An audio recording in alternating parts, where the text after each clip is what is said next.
ஒலிக்கும் உன்னத குரல். சிலோன் மிரர் இன்றைய செய்திகள். வணக்கம். இன்றைய சிலோன் மிரர் செய்திகளுடன் இணைந்துள்ளீர்கள். இப்போது விரிவான செய்திகளை பார்க்கலாம். இந்திய பிரதமர் ஏப்ரல் 5 இலங்கை வருகிறார். இந்திய பிரதமர் நரேந்திர மோடி ஏப்ரல் 5 இலங்கை வருவார் என்று ஜனாதிபதி அனுரகுமார திசாநாயக்க தெரிவித்துள்ளார். நேற்று நாடாளுமன்றத்தில் நடந்த பட்ஜெட் விவாதத்தில் கலந்து கொண்டு ஜனாதிபதி இதனை தெரிவித்தார். சம்பூர் மின் நிலையத்தின் கட்டுமான பணிகளும் அதே நேரத்தில் தொடங்கப்படும் என்றும் அவர் மேலும் தெரிவித்தார். தெற்கில் மற்றொரு துப்பாக்கிச் சூடு, 2 இளைஞர்கள் பலி. தேவந்தர விஷ்ணு கோவில் அருகே நேற்று நள்ளிரவு நடந்த துப்பாக்கிச் சூட்டில் 2 இளைஞர்கள் உயிரிழந்தனர். நேற்று இரவு தேவந்தர ஸ்ரீ விஷ்ணு கோவிலின் தெற்கு வாசலுக்கு முன் சிங்காசன சாலையில் மோட்டார் சைக்கிளில் சென்ற 2 இளைஞர்கள் மீது துப்பாக்கிச் சூடு நடத்தப்பட்டது. அவர்கள் இருவரும் தேவினுவர கபுகம்புர பகுதியில் உள்ள நண்பரின் பிறந்தநாள் விழாவில் கலந்து கொண்டு வீடு திரும்பிக் கொண்டிருந்தனர். அப்போது பின்னால் வந்த வானில் வந்த சிலர் மோட்டார் சைக்கிளில் மோதி பின்னர் அவர்கள் மீது துப்பாக்கிச் சூடு நடத்தினர். துப்பாக்கிச் சூடு நடத்த T-56 ரக துப்பாக்கி மற்றும் 9 மில்லிமீட்டர் ரக துப்பாக்கி பயன்படுத்தப்பட்டதாக முதற்கட்ட விசாரணையில் தெரியவந்துள்ளது. 88 முதல் 89 வரையான காலப்பகுதியில் JVP நடத்திய படுகொலைகளின் ஆயிரக்கணக்கான பட்டியலை ரோஹிணி நாடாளுமன்றத்தில் சமர்ப்பித்தார். மக்கள் விடுதலை முன்னணியால் கொல்லப்பட்டதாக கூறப்படும் நபர்களின் ஆவணங்கள் மாத்தளை மாவட்ட நாடாளுமன்ற உறுப்பினர் ரோஹிணி கவிரத்னாவால் நாடாளுமன்றத்தில் சமர்ப்பிக்கப்பட்டது. தேசபந்துவுக்கு எதிராக சிறப்பு அறிக்கை அளிக்க தயாராக உள்ள அதிகாரிகளுக்கு பிணை.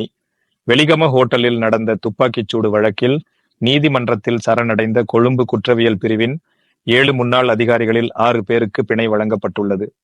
மாத்தறை நீதவான் நீதிமன்றம் 2 லட்சம் ரூபாய் தனிநபர் பிணையில் 6 பேரை விடுவிக்க உத்தரவிட்டுள்ளது.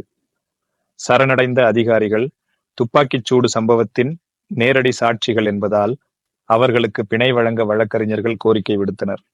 சந்தேக நபர்கள் நீதிமன்றத்தில் சிறப்பு அறிக்கை அளிக்க தயாராக உள்ளனர். அவர்களிடமிருந்து அறிக்கைகளை பதிவு செய்ய குற்றப் புலனாய்வு துறைக்கு வருமாறு நீதிமன்றம் உத்தரவிட்டுள்ளது. தேசபந்து சாப்பிடுவதில்லை, பேசுவதில்லை, சிறை அறையில் பார்த்த இடத்தையே பார்த்துக் கொண்டிருக்கிறார். விளக்கமறியலில் வைக்கப்பட்டுள்ள காவல்துறை தலைவர் தேசபந்து தென்னகோன் உணவு உட்கொள்வதை மறுத்துள்ளார் என்று தகவல்கள் தெரிவிக்கின்றன. அவர் முதல் நாள் விளக்கமறியலில் வைக்கப்பட்ட அங்குணுகொலபெலச சிறையில் உணவு உட்கொள்வதை மறுத்துள்ளார். சிறைக்குள் யாரிடமும் பேசாமல் சிறை அறையில் உட்கார்ந்து பார்த்த இடத்தையே பார்த்துக் கொண்டிருக்கிறார் என்றும் கூறப்படுகிறது. காவல்துறை தலைவர் தற்போது சிறையில் பலத்த பாதுகாப்புடன் தனி அறையில் அடைக்கப்பட்டுள்ளார். அவர் சிறையில் அடைக்கப்பட வேண்டும் என்று நேற்று உத்தரவு பிறப்பிக்கப்பட்ட பிறகு சிறை அதிகாரிகள் அவரை டூம்பர சிறைக்கு அழைத்துச் சென்றனர். 299 பேரை பாலியல் துன்புறுத்தல் செய்ததை ஒப்புக்கொண்ட மருத்துவர். நூற்றுக்கணக்கான நோயாளிகளை பாலியல் துன்புறுத்தல் செய்ததாக குற்றம் சாட்டப்பட்டுள்ள பிரான்ஸ் நாட்டைச் சேர்ந்த முன்னாள் அறுவை சிகிச்சை மருத்துவர் 299 நோயாளிகளை அவ்வாறு செய்ததாக ஒத்துக்கொண்டுள்ளார் என அவருடைய வழக்கறிஞர்களில் ஒருவர் வியாழக்கிழமை மார்ச் 20 அன்று தெரிவித்தார். 74 வயதுடைய ஜோலஸ் குவெனெக் என்ற அம்மருத்துவரால் பாதிக்கப்பட்டோரில் பெரும்பாலோர் 15 வயதிற்கு உட்பட்டவர்கள். பிரான்சின் ஆக பெரிய பாலியல் வழக்குகளில் ஒன்றான இது குறித்த விசாரணை இம்மாத தொடக்கத்தில் இருந்து கிழக்கு பிரெஞ்சு நகரமான வேனில் நடந்து வருகிறது. தம்முடைய நோயாளிகளை பாலியல் துன்புறுத்தல் அல்லது வன்கொடுமை செய்ததாக ஜோலஸ் மீது குற்றம் சுமத்தப்பட்டுள்ளது. அவர்கள் மயக்கத்தில் இருந்தபோது அல்லது அறுவை சிகிச்சைக்கு பின் கண்விழித்த போது அவர்களை ஜோலஸ் பாலியல் துன்புறுத்தலுக்கு ஆளாக்கியதாக சொல்லப்படுகிறது. ஷிரந்தி ராஜபக்ஷவிடம் CID விசாரணை.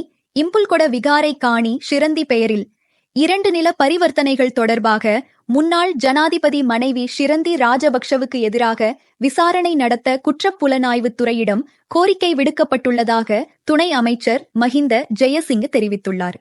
களனி இம்புல்கொட பகுதியில் உள்ள விகாரைக்கு வலுக்கட்டாயமாக நுழைந்ததாக எழுந்த குற்றச்சாட்டு குறித்து பேசிய அவர், சம்பந்தப்பட்ட நிலம் விகாரைக்கு சொந்தமானது அல்ல என்றார். பல நிலங்களின் ஆவணங்களை காட்டிய அவர், அவை ஷிரந்தி ராஜபக்ஷ பெயரில் பதிவு செய்யப்பட்டுள்ளதாக கூறினார். அந்த ஆவணங்களில் விகாரை அல்லது துறவியின் பெயர் எதுவும் குறிப்பிடப்படவில்லை என்றும் அவர் கூறினார். நாடாளுமன்றத்தில் உரையாற்றுகையில் அவர் இதனை தெரிவித்தார். Beyond the headlines, inside the truth, your source for unbiased news. Ceylon Mirror.